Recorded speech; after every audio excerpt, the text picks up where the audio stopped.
Ok, podemos passar para os valdenses? Agora vamos para um capítulo bem melhor, né? Porque as cruzadas não estão com nada. Vamos falar dos valdenses. Quem foram os valdenses? Os valdenses gostam de falar da primeira reforma. A primeira reforma, na cabeça deles, aconteceu 300 anos da que a gente considera, 300 anos antes daquela que a gente considera a reforma. Eles gostam de falar da primeira reforma e da segunda reforma. E nós temos que entender o contexto do século XII, quando surgem os valdenses. O contexto, evidentemente, é o das cruzadas, é um contexto de turbulência na igreja, cruzadas, tentativas de reforma moral da igreja, como a reforma gregoriana, porque a igreja ia mal, estava mal, inclusive em termos morais. Depois, no Concílio de Latrão, teve que, inclusive, ser baixada uma ordem para que todos os clérigos utilizassem roupas diferentes das demais pessoas, né? Por quê? Para identificá-los quando eles iam no prostíbulo, quando eles iam na jogatina, nesse tipo de coisa. Então, para que minimizasse isso, então eles tinham que se vestir diferente o tempo inteiro das outras pessoas por ordem do Concílio de Latrão, porque não tinha como controlar a imoralidade que tinha dentro da igreja. Então, um momento bastante ruim. A igreja também estava lidando com heresias. A principal, sempre que se fala nesse período, é a heresia dos cátaros, também conhecidos como albigenses. No sul da França apareceram esses hereges aí. Era uma heresia bem gnóstica, estilo gnóstico, com maniqueísmo. O que é o maniqueísmo? Dois deuses, né? Deus bom e Deus mau. Então, tudo aquilo bem típico dos gnósticos. Apareceu essa heresia, essa seita, no sul da França. Inclusive, essa seita foi feita uma cruzada contra ela. Certo? Cruzados foram lá e atacaram o sul da França e mataram simplesmente todo mundo, como os cruzados gostam de fazer, né? Inclusive, eles foram todos queimados vivos, esses albigenses, né? De uma maneira bem misericordiosa, né? Coisa horrível. E esses albigenses estavam espalhados por uma área no sul da França, entre Toulouse e Lyon. De Lyon até Turim, na Itália, havia um outro grupo. Também uma seita, do ponto de vista da Igreja Católica, só que completamente diferente, que são os valdenses, certo? Então, sul da França, norte da Itália, ali você localiza os valdenses, naquela região dos Alpes. Essa é a única seita, do ponto de vista dos católicos romanos, que sobreviveu, a única seita da Idade Média que sobreviveu até os dias de hoje. Inclusive, existem valdenses até no Uruguai, certo? A Adriana não está aí, mas pela informação que eu tenho, inclusive no Uruguai tem valdenses. Como é que começou esse movimento? Começou com um homem chamado Valdo. Por isso são os valdenses. Esse Valdo era um comerciante, na verdade os comerciantes eram uma nova classe que estava aparecendo nessa época, estava começando a surgir. E ele era então mercador, e ele alega que foi chamado por Deus para se desfazer de tudo, viver uma vida de pobreza e pregar o Evangelho. Então ele foi chamado para ser um pregador. Isso foi em 1170, século XII, 1170, 10 anos antes do nascimento de São Francisco, só para a gente se localizar. Ele começou a pregar utilizando partes memorizadas das Escrituras, que ele memorizava, e aí ele já traduzia para a linguagem do povo. Então ele pregava com essas Escrituras memorizadas e também com textos de pais da igreja memorizados, principalmente Agostinho. Ele tinha muita coisa memorizada e ele pregava para as pessoas. As pessoas começaram a ouvi-lo e muitos começaram a segui-lo. Eles foram chamados, então, no início, hoje a gente conhece como valdenses, mas no início eles foram chamados de homens pobres de Lyon. Homens pobres de Lyon. Conforme o movimento crescia, eles fizeram o que todo movimento fazia quando crescia. Foram pedir autorização do Papa para serem uma ordem dentro da igreja, para poderem trabalhar como um movimento dentro da igreja. E um grupo então foi para Roma para falar com o Papa. O Papa era Alexandre III e normalmente os papas eram um pouco relutantes em relação a esses grupos. Eles não aprovavam com facilidade. É fácil de entender, né? Porque se facilita, começa a aparecer todo tipo de grupo e aí a igreja perde o controle da situação. Esses grupos acabam ficando tão fortes que eles ficam mais fortes que a própria igreja. Então havia uma certa preocupação. E aí era comum, então, pegar esses candidatos e colocá-los sob interrogatório, sob perguntas. Quem eram os homens mais adequados para irem lá fazer essas perguntas? Perguntas doutrinárias. Nós vimos no domingo passado.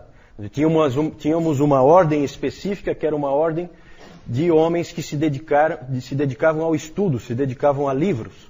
Vocês lembram? Quem eram? Os dominicanos, exatamente. Tanto que os dominicanos acabaram sendo depois os inquisidores, né? A Inquisição vem exatamente isso, de inquirir, de fazer perguntas. E um desses dominicanos, Walter Map, um bispo inglês, foi convocado pelo Papa para investigar esse grupo, fazer perguntas para eles. E aí é interessante a história, ele sentou na frente deles, ele se preparou, ele inclusive tem um relato dele, que ele estava nervoso, porque era a primeira vez que ele ia fazer um trabalho desse para o Papa, de investigação. E aí ele sentou na frente dos representantes dos valdenses, e ele então começou a fazer perguntas. Vocês creem em Deus Pai? Sim, nós cremos. Vocês creem em Deus Filho? Sim, claro, nós cremos. Vocês creem no Espírito Santo? Claro, nós cremos. Vocês creem na Mãe de Cristo? Sim, claro, nós cremos. Aí nisso toda a audiência caiu na gargalhada. Quando eles responderam que sim, que eles criam na Mãe de Cristo. Por quê? Alguém sabe? Por quê? Vocês lembram? Nós já estudamos isso. Qual a resposta que um bom católico daria? A Mãe de Deus, Theotokos. Lembram disso? Porque quando diz Mãe de Cristo, você está se ligando, você está com uma nuance de que parece que você é um nestoriano. Então era uma armadilha do Walter Map, na qual os valdenses caíram. Um bom católico teria dito, não, nós cremos na Mãe de Deus. Certo? Então vejam como a coisa era suja. E aí eles foram então reprovados.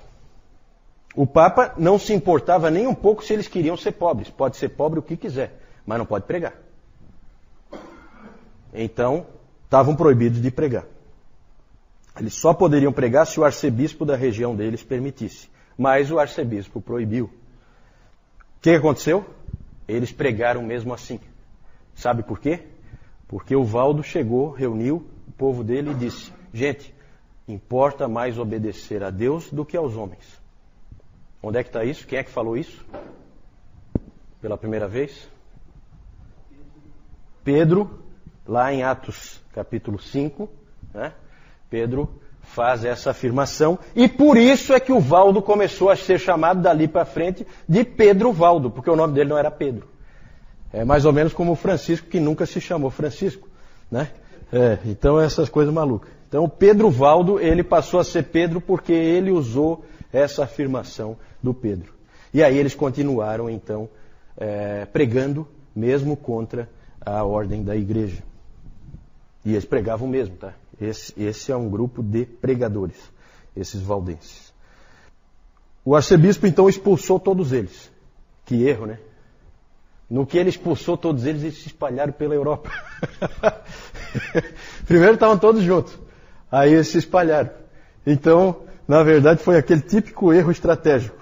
Ele expulsou todo mundo de Lyon, e aí eles se espalharam pela Europa, pregando como sempre. Bem no início, eles não formaram uma igreja separada. Eles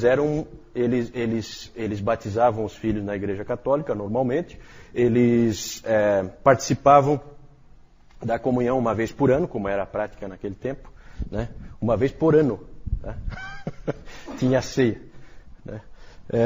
Então eles participavam, né, desses rituais da Igreja Católica, mas eles se reuniam separadamente para estudo bíblico.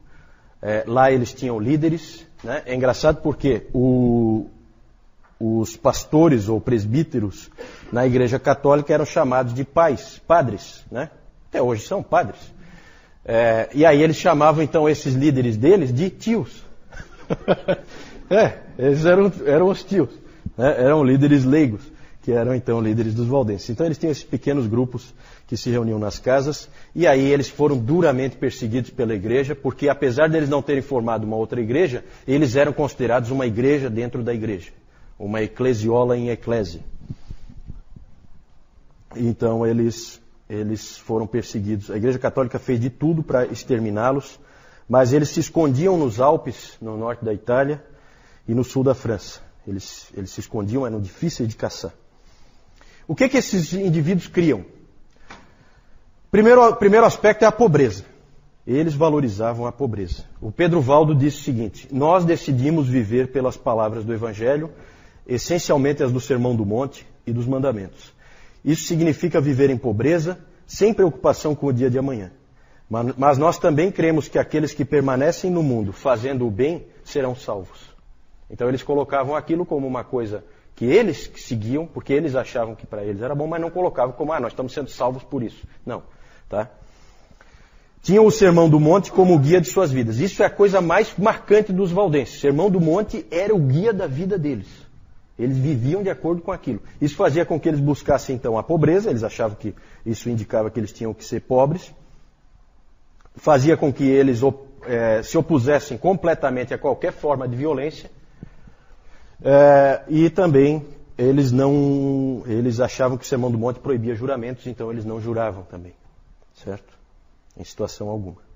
Interessante é uma história, né, de que um homem foi trazido diante do bispo, acusado de ser valdense. Sentou ali, o bispo já com a cara de poucos amigos, e ele é acusado de ser valdense. E aí ele negava com todas as forças, dizendo que ele não era valdense. E aí ele disse o seguinte: todo mundo aqui sabe que eu não sou, porque eu falo palavrões, minto e bebo, como todo bom católico.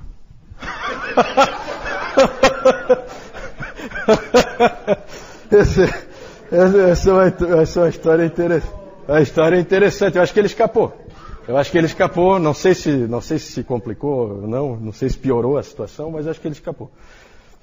Os valdenses tinham um apreço enorme pela palavra de Deus. Para eles, a palavra de Deus era a regra de fé e prática.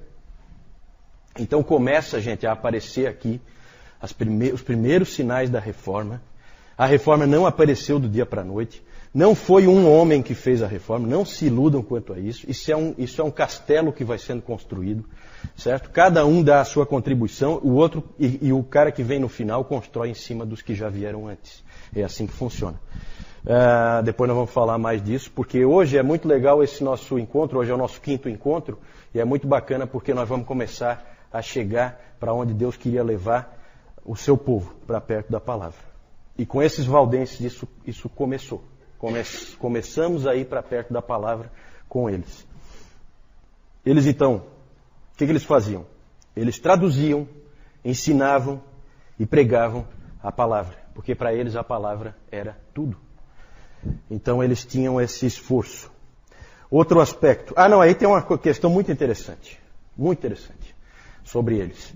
Nas perseguições, gente, era muito comum, vinham aqueles agentes do Papa e prendiam os valdenses e aí tomavam as escrituras que eles tinham e jogavam tudo fora, queimavam, né? As traduções que eles tinham nas mãos, era tudo destruído. Então eles começaram a fazer o seguinte: eles fugiam para os Alpes e eles se combinavam entre si de que cada família decoraria um livro da Bíblia. Então cada família era encarregada, a família como um todo era encarregada, diante dos outros, de decorar um livro das Escrituras. Certo? Vinham, eles eram atacados e coisa, perdiam qualquer coisa que eles tinham escrito, aí eles se reuniam novamente e escreviam de novo, baseado no que cada família tinha para dizer. Isso é uma coisa impressionante. E como é que aconteceu os salmos? Ah, não sei, aí não sei. Tinha que pegar uma família grande, né? Para os salmos, eu acho que tinha que ser uma família grande. Então é realmente impressionante o que esses indivíduos faziam pelo amor que eles tinham à palavra de Deus. Outro aspecto é a pregação leiga. Esse era um povo que pregava. Eles criam que todo cristão tem que conhecer a palavra de Deus. E se ele conhece a palavra de Deus, ele é capaz de pregá-la. Então, todos eles pregavam, né? Todos eles tinham condições e eram capazes de pregar. Então, era um movimento difícil de você controlar. Nessa época, os padres não sabiam nada da palavra. Era um desastre, né? Os padres era assim, era um momento da igreja o pior possível. Esse período que antecede a chegada da reforma. E esses indivíduos conheciam a palavra como ninguém. Então eles impressionavam as pessoas e eles pregavam por todo canto e a igreja oficial não tinha com o que responder. Também eles rejeitavam o sistema sacramental da igreja oficial, né? O material aí que o João entregou para vocês vai falar desse sistema sacramental. Depois nós vamos chegar nisso aí. Eles rejeitavam, para eles só tinha 2 sacramentos, mais ou menos a ideia deles era como a dos reformadores. Você tem a ceia do Senhor e o batismo como as únicas determinações do nosso Senhor em termos de sacramentos. Quanto à igreja, os valdenses rejeitavam o que eles chamavam de constantinianismo. Constantinianismo. Eles diziam que a igreja oficial é a cara do Constantino, não tem nada a ver com o Novo Testamento.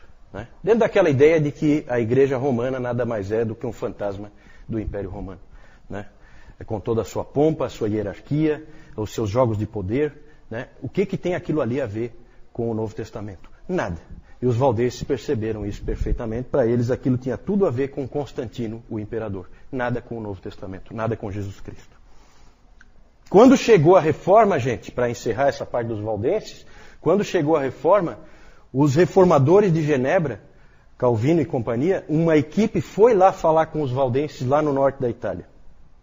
Foram procurar eles. Inclusive o Guilherme Farrell, depois nós vamos ver quem é ele, alguns sabem, o Guilherme Farrell foi lá, junto com uma comitiva, conversar com eles, e ali então os valdenses se integraram à reforma. Segunda reforma, do ponto de vista deles. Né? Então esses aí são precursores da reforma. Aí nós temos a estátua do Pedro Valdo. Depois eu vou falar dessa estátua aí, porque ali vocês veem que tem uma outra estátua, né? Depois eu vou falar onde é que é isso aí, certo? Vou falar mais para frente. Alguma dúvida ali em relação aos valdenses? Claro que aqui a gente passa bem rápido, né? Mas aqui, gente, começam alguns elementos. É claro que vai ter que vir mais coisa, é claro que vai ter que vir justificação pela fé somente, mas algumas coisas já começam a aparecer. Palavra de Deus como única regra de fé e prática, né? Tudo isso aí é novo, tudo isso aí não existia, né, ao redor das pessoas.